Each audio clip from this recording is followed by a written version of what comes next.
Welcome back to the monthly recap here on Franchise Nation Radio. We are here back to go over the month of June, as we have summed up 3 months so far in the Major League season in 2015. Now, first things first, the Yankees are sitting at 37-41 with their record, and they're currently at 4th place in the American League East. That is 17.5 games out of first place. And that's because the entire division is struggling besides the Red Sox. Red Sox currently sitting at 55-24, just running away with the division, while the Orioles are 16 out, the Rays 17 out, and our Yanks 17.5 game out, and then last place being the Blue Jays, who are 22 games out of first place. But the Yankees do definitely still have a shot at making the playoffs if they turn things around, and there's still plenty of time to turn things around. They are only 5 games out of the wild card spot as of right now.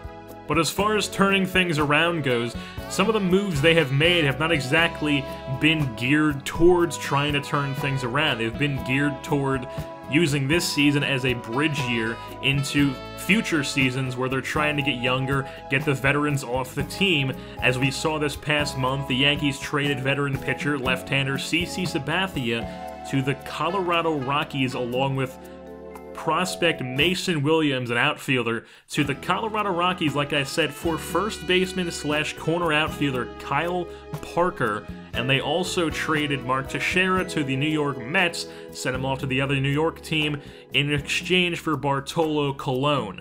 Now, the reasoning behind these two trades, at least what I think, is with Bartolo Colon, Mark Teixeira currently had 2 years left in his deal. So he was going to have this year, and he was going to have another year left on his contract.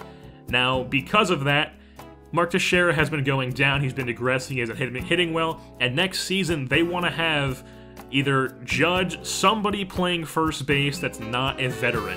And in order to do that, they would have to start somebody else and get Teixeira off the roster, because you don't want a guy making $15 million a year sitting on your bench. That's just not how you want to do things. It's not how you run a baseball team.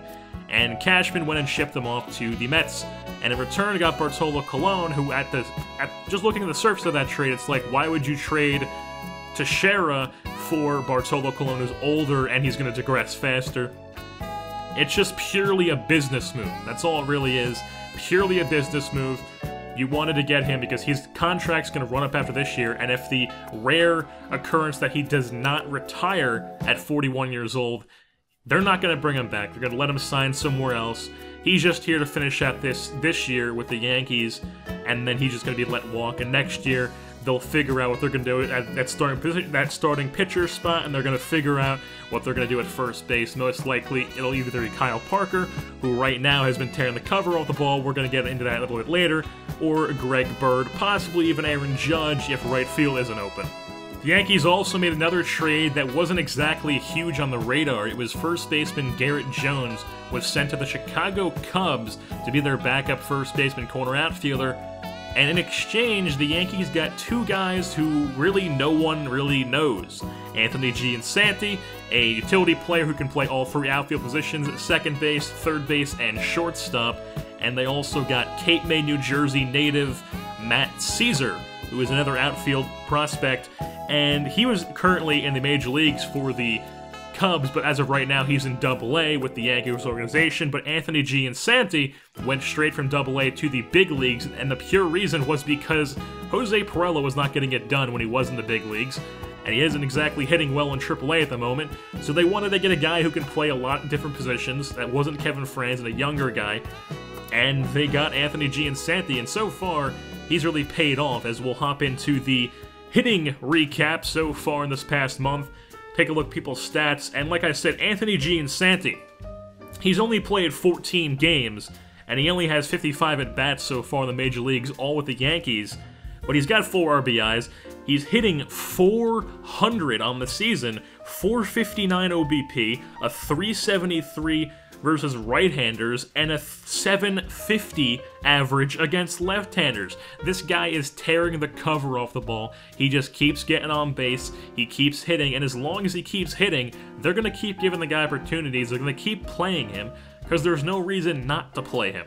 As far as the rest of the team, pretty much the rest of the team that was hitting last month and the month before that is still continuing the hitting. So Jacoby Ellsbury hitting .279, 6 home runs, 26 RBI, leading the team in hits, runs, doubles, stolen bases, 82 hits, 54 runs, 45 runs, 22 doubles, 32 stolen bases, all team leading. Then Brett Gardner, Carlos Beltran, Alex Rodriguez, Diane Viciedo, they're all still hitting. Kevin Franzen's been cooled off a bit. He was hitting about like a high 270, low 280, swapping back and forth between that. But now he's down into the 240s, and because of that, his second base position that he was playing against both bats has been given to Giansanti. And he's starting at second base. Like I just said, he's been tearing the cover off the ball, so why not give the guy opportunities? And second base is wide open right now, so he's taking it. And as far as the catching platoon of John Ryan Murphy and Austin Romine goes, that's not going too well. Neither of them are really hitting too well. Romine's hitting about 250, but he's gotten so little at bats that he has a game where he goes 0 for 3, and it drops down like that to like 210. And John Ryan Murphy, also hitting like 200. He never goes above 200. He's just right at above the Mendoza line, and he's just never really improving. It never goes down, just stays right there. And even though he's staying at the same level, you know what you're going to get from the guy. He is not doing anything that you want in your lineup. Neither of these guys are, and they don't really have anyone else who can be called up at this point right now. And Brian McCann is so close to returning from the 60-day DL stint that they don't really want to just bring someone back up, because Brian McCann will be back and they don't want to use a guy's minor league option. Well, these guys are going to be, one of these guys are going to end up getting the backup job. If you ask me, it's probably Romine who's going to be the backup catcher, while J.R. Murphy goes down to AAA. Now, as far as pitching goes, the starters just still being average. They started off the season great, and now they're just still being average. Tanaka and Pineda have really picked things up as of recently, but their just season stats don't look like they should be. Tanaka's 6-5 with a 3.91 ERA in 16 games started. Pineda's 5-6 with a 4.41 ERA in 16 games. Evaldi's 4-6 with a 4.15. Bartolo Colon, he's only had 2 starts with the Yankees, and they've both been quality starts. He's 8-4 in the season with a 3.24 ERA in 16 games started, 13 of those 16 being quality starts. So he is pitching really well, even though he's at 41 years old. He's still pitching well. He's going down in overall points, but he's still pitching well, and they're going to keep pitching him because he's pitching well. That's what they're going to do. So Bartolo Colon, you can expect to see a lot more of him. While on the other hand, Ivan Nova is the one that really stands out as the guy who's really struggling. Ever since returning from his Tommy John surgery, which he returned from mid-June, he's had 4 starts with the Yankees. 4 starts on the Major League Ball Club, and in those 4 starts, he's only had 14 innings pitched, he's got an 0-2 record, and he's got a 12.86 ERA. Not good at all. People are tearing the cover of the ball off this guy. He can't get anyone out. He can't locate his pitches. It just, nobody knows what's wrong with him. The guy just can't. It's like the Tommy John surgery, he's not the same player. He's been injury prone the past few years, and Ivan Nova is not the same guy he was when he was that young guy coming up in the Yankees system that everybody saw come out and break out onto the scene and have a great season. He's just not that same guy anymore. And because of that, we're going to transition into our Down on the Farm update with Luis Severino, who is currently in AAA. He got the call up to the Scranton Wilkes-Barre Rail Riders, and in 2 games started for Scranton Wilkes-Barre, he has 16 innings pitched, 14 strikeouts, a 1.69 ERA, and a exactly 1 whip, and he's holding opposing hitters to a 250 average. So Luis Severino, if he continues to dominate AAA like he was dominating AA, you could very well see Luis Severino being the number 5 starter up in the Bronx at some point in this season. That is definitely a possibility that you could see. Very likely, to be honest, especially if Nova keeps pitching like he is right now. They're not exactly excited the fact to put Warren back in the rotation, but until Severino they're completely convinced that he is ready to be back in the big leagues, either Warren or Nova is going to be that 5th starter, and neither of them are going to really pitch too well, but if they do, Severino should be up.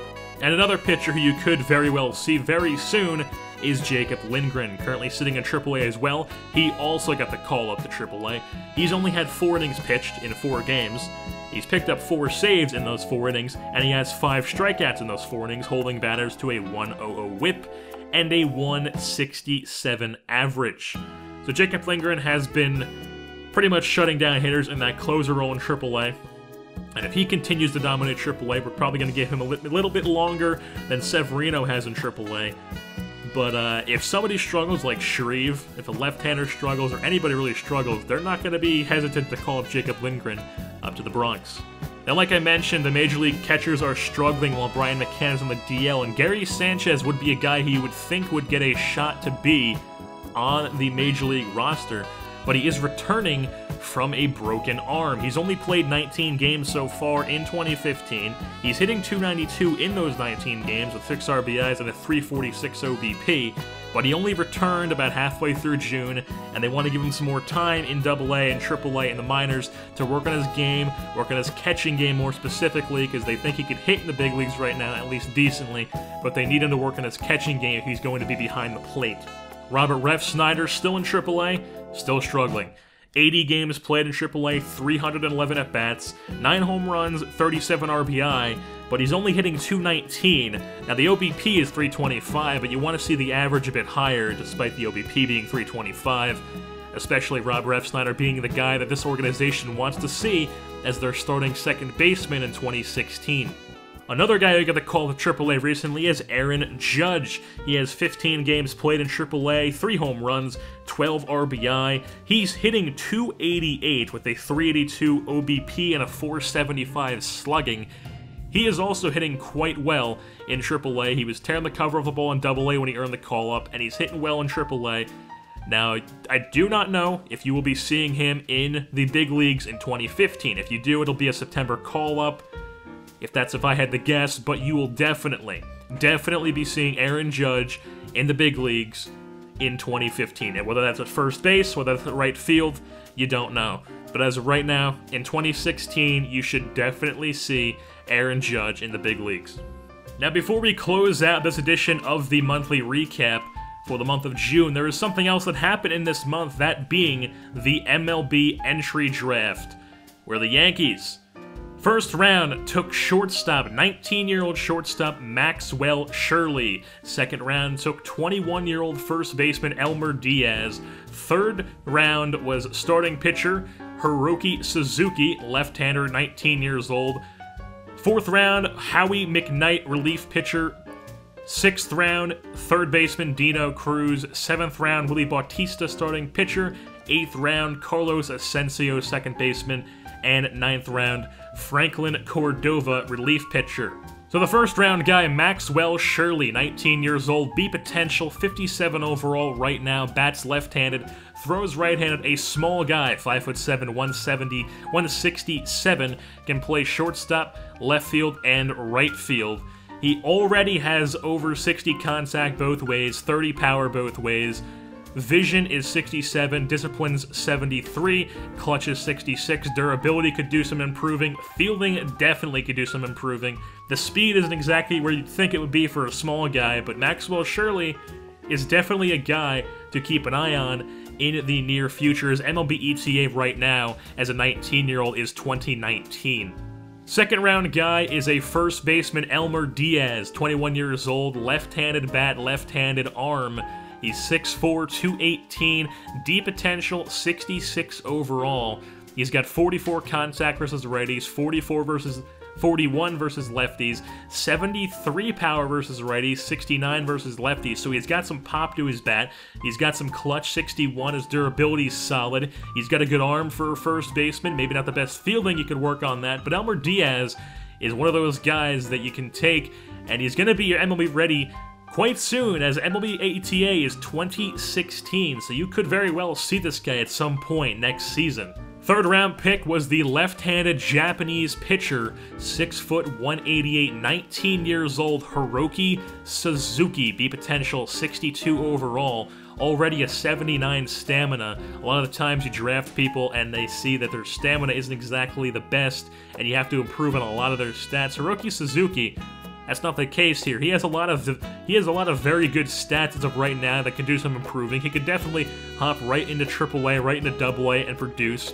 And his MLB ETA at 19 years old is 2019. So Hiroki Suzuki, a left-hander, is someone possibly in the future you could see as maybe a 1-2 part of the rotation being Tanaka and Suzuki. Fourth round was Howie McKnight, B potential, only a 48 overall relief pitcher. His MLB ETA is 2020. This guy possibly could be a bust. He's going to take a while to get to the big leagues. But as of right now, he's a guy who's going to spend his time in either Class A or AA, the lowest parts of the system, and just kind of work on his game, maybe bump his overall up a bit, and then sometime in the future, maybe mid-20s, you'll see this guy possibly play a role.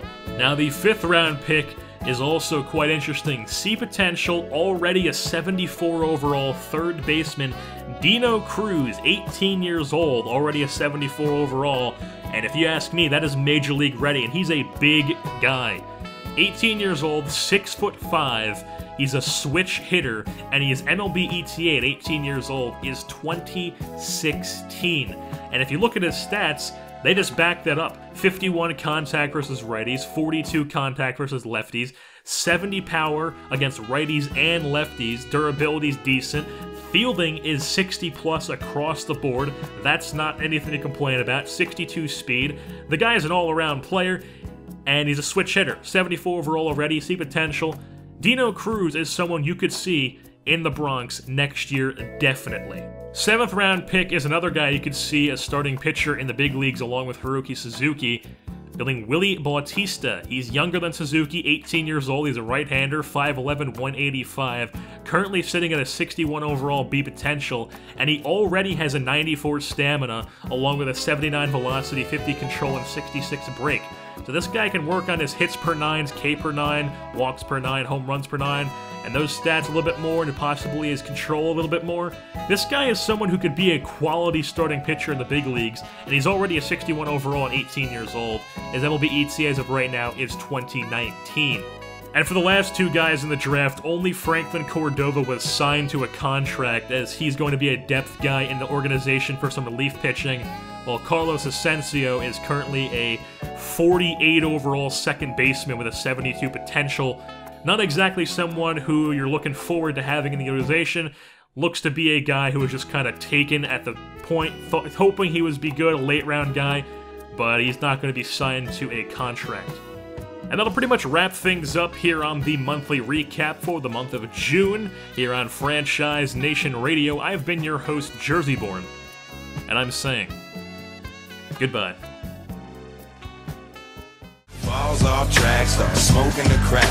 And once it hits his brain, starts to chain react. Sells his shirt off his back, shoes off his feet. He's losing all his teeth, now he's out in the street. And all of a sudden it's like Jesse James trying to stick up his 4-day watches and chains. But he's from business school and he's nervous with the tools, so he ends up on his back in a bloody pool for the end.